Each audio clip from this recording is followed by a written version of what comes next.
Prince on BBC Radio Kent. You're listening to me, Anna Louise. And time for some more isolation inspiration now. Things for you to make, bake, create from the safety of home. Festivals and events to go to from the comfort of your armchair and inspirational guests. Well, Stephen Sangster is an ancient woodland restorer. Stephen, what a way to spend lockdown. I'm not that old. I'm pretty ancient, but... How did I know you were going to say that and pull me up on that? I mean, I bet it's been a glorious way to be isolated, isn't it? You know, we're all going through such horrendous times at the moment, but what a way to get out of the house. Yeah, I must admit, I feel most alive when I'm actually in the woodlands. I don't know about you. Oh, me too. Do you know, Stephen, I spend a lot of time going forest walking and going out and amongst the woods in my local area. I'm so lucky that 20 minutes down the road, we've got a place we can go to that's really quiet and quite off-grid. And it is just acres and acres and acres and acres of forest. And we could get lost in there every single time. Even though I know the set walking routes, I seem to get myself lost and can spend, I think, 4.5 hours in there the other day. We're so lucky in Kent, actually. We have a lot of woodland.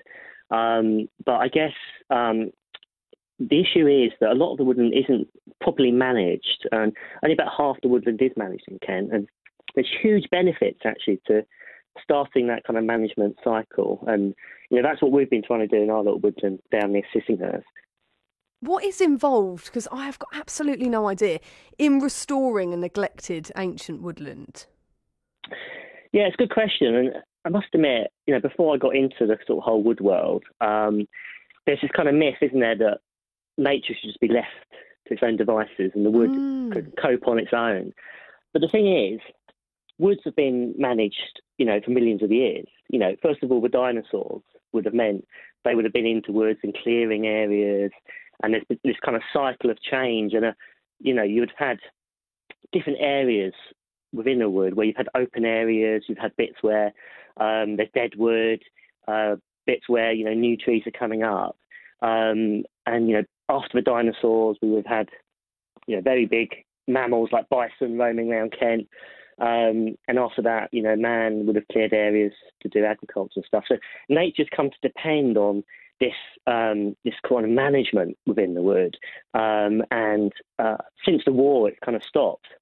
You know, it's plastics have replaced wood for a lot of products. And a lot of Kent woodlands now are becoming a little bit dark, enclosed, damp, you know, disease perhaps getting into some areas.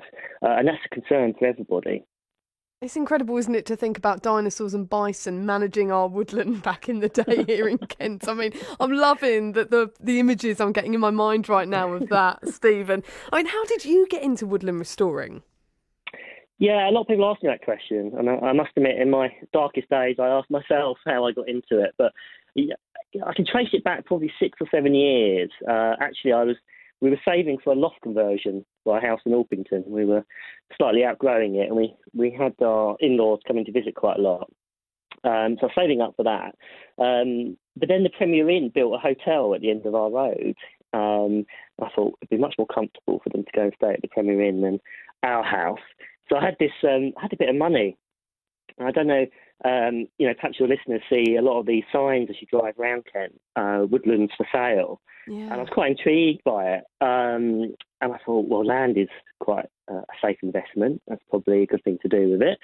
So I kind of went into it thinking of it as an investment purely. But I bought through this company called woodlands.co.uk. I think they're the biggest reseller of woods in the country, actually, and they started out as a family business with their own little wood, and they're not your typical estate agent. No offence to any estate agents listening, but the relationship with them only starts really once you've bought the wood, because the first thing they do is they put you on to these courses for free about how to look after your wood, how to manage it and restore it, learn about the trees that are in your wood. And I went off to Woodland Community Woodland over in neighbouring East Sussex on these courses, and there's a chap there called Stuart Boyle and the team, and they put on these fantastic courses actually, and it totally changed my mindset about the wood. You know, it was no longer an investment. It was something I really wanted to treasure and improve upon, and that's what we've been trying to do for the last 4 years. Wow. I mean, Stephen, do you ever feel like you own your woodland, or do you feel like it's got a life of its own? Yeah, I must admit, I I started out thinking I owned it, and then I set up these nature cams, these sort of trigger cams that look at the wildlife, and it dawned on me actually who really owns the woods, and that's all the animals and the whole ecosystem that comes out when you're not there. It's truly amazing, particularly as I started to manage the woodland, and it's encouraged more wildlife in. It's almost like a mini spring watch every week with Wow. the footage I get.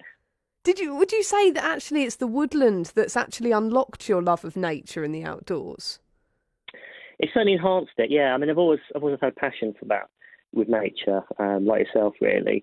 But once you immerse yourself in that and that community, and I found there is a massive community now of woodland owners. A lot of smaller, I think they call them like wood allotment owners, are buying up smaller parcels of woodland, which is great because it's like an army of volunteers going into, breathing new life into the countryside, and it's definitely needed. Please tell me you've got a WhatsApp group or a Facebook group that you all chat about your woodland. Yeah, I mean, we've got that's another thing that woodlands.co.uk do actually. They plug you into the whole community. So if I come across an issue in my wood, and you do find your challenges and stuff, I can put a post on, and within 30 seconds, you've had 10 people respond to you from around the country. So you don't ever feel alone, even though you're in this middle of nowhere, really. Go on, inspire us. What wonders have you discovered and uncovered during the journey of owning and restoring your woodland? There's been some very interesting discoveries. I mean, we're quite near Sissinghurst Castle, Beautiful. and there's a lot of history there. It is an ancient woodland site, so it's been wooded, for hundreds and hundreds of years. So from the ancient, I've come across like cannonballs that my neighbours have found when they've been digging around from a long time ago.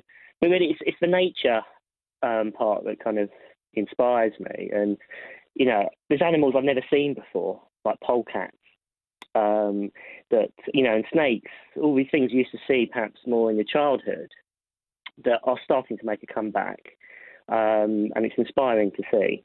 You've built a mud kitchen in the woodland. I follow you on Instagram, and I so love seeing your various adventures. But this, it's got to be every child's dream, haven't it? Made of boxes and crates, old window panes as well, bits of wood. What inspired you to build the kitchen in the woodland? I have to give credit to my wife for that, really. She's kind of built up. I think the idea is if you keep the kids occupied, it gives you then the space and the time to focus on the wood. And, we have built them some pretty cool, like, little tree houses that are connected with sort of rope bridges and a zip wire. And they love it. And, of course, I have 3 kids, all of them 5 and under. They've grown up with the wood. So they just see it's perfectly normal that every weekend we say, we're heading down the wood again. But you are seeing kind of like with these forest schools now, a lot more sort of children and the community starting to appreciate actually the value of these woods on their doorstep. It's interesting as well because there have been quite a lot of forest schools and forest nurseries popping up, haven't there? So it's obviously proving that the forests do wonders for children's childhoods. Oh, it's an education, particularly where kids haven't been able to go into school, and learning at home can sometimes be a bit stressful. Why not take that out into the woods, and you can take that learning into that environment where they're gonna really kind of appreciate it. And I'd love to have grown up in a kind of environment like that. As humans, we started off living in woods, didn't we? And when I sit around the campfire, listening to the crackling fire, with the stars out, listening to the owls, maybe with a beer or two, you really, really think this is, a form of escapism, really, from life.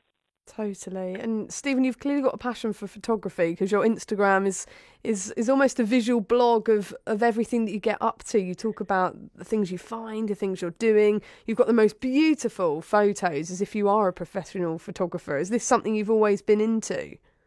Thank you. No, I mean, all those photos on my Instagram, actually, billet.wood, for those that want to get involved, they're all on my phone. camera.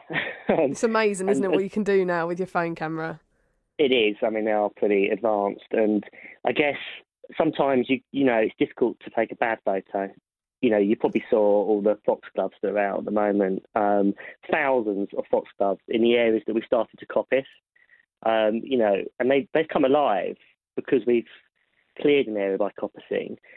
You know, the seed bed that's laid dormant for decades has suddenly woken up to this light and warmth, and we've had orchids and all sorts, and you know, and then the insects follow, the birds follow, the mammals follow, and we've seen the whole ecosystem suddenly burst into life, and that's been really kind of special. Well, your Instagram grid is certainly something special to go and look through and see the beautiful sunsets, to see all the beautiful sunrises, the animals coming out from their hiding spaces, your beautiful mud kitchen. I mean, I don't even have kids and I want to go and build a mud kitchen now. You've inspired me. Stephen, where can people find you if they want to see what you're up to and maybe get some inspiration for their own gardens and wild spaces? Absolutely. It's Billet Woods, that's BILLET .wood on Instagram. I've also set up a Facebook group for Kent woodland owners, trying to join everyone up that's bought these pockets of woodland so we can start sort of sharing our practice. And that's called Kent Woodland Owners on Facebook. That'd be fantastic to hear from people. And I'd love you to actually bring your little mini horses down at some point. And I think we should do some mini logging with horses. I'll find them some small logs and they can pull. And it'll be the first time we've ever done some mini logging. Stephen, you're onto something there. We've got one particular minute. I mean, they're both absolute gems, but one of them absolutely loves pulling. Funnily enough, he's got a passion for pulling everything. He pulls sledges. He pulls sledges full of muck when we're doing all the muck heap removal and the poo picking. He pulls us in the sledges in the snow. I think we've got just the miniature horse that you need in your life right now. Only for the day, though, Stephen. He's coming home with me. That would be a sight to be seen, wouldn't it? The miniature horse is logging. Yeah, and sometimes our kids end up as dirty as your white horses, I think, after a day in the woods. So be careful to take the right animals home with us. Oh, Stephen, that sounds magical. You're definitely on for that. I think they need a bit of a challenge in their lives. Yeah, well, okay. Well, I'll have to be back in sort of 6 months or so, and I'll let you know how we're getting on. Brilliant. Steve, let's check in soon. That's Steve Sangster, an ancient woodland restorer here on BBC Radio Kent. And I think my miniature horses have found a new job.